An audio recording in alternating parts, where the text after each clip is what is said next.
Thank you guys so much for coming out to Terminal. This is the first session of 2025. I think this is like a really perfect way into more like indie today.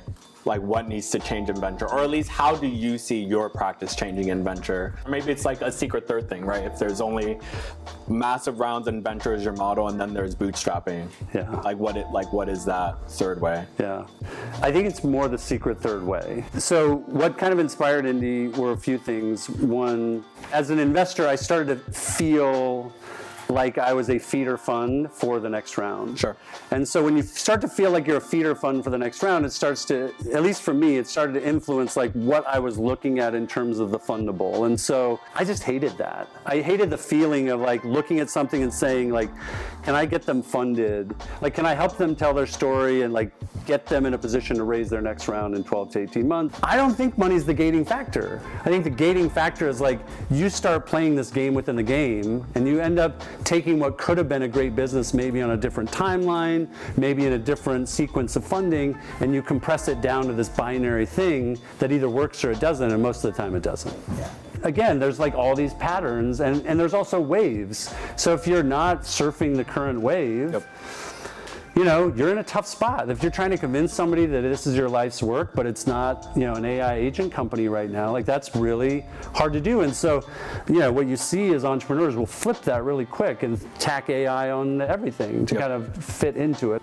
You know, I don't know if people saw that screenshot was going around over the weekend of like the kid who said, we've applied to Y Combinator, like it was like 12 times or something like that. And the responses were wild because they all were talking about like, this is what persistence looks like. And I'm like, no, this is like what building something to get into Y Combinator looks like, and not building something that you really care and like are going to spend meaningful parts of your life to build. Yeah.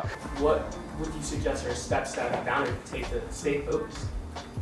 I mean, I know the indie answer to that. Yeah, I think the indie answer is more important than my answer.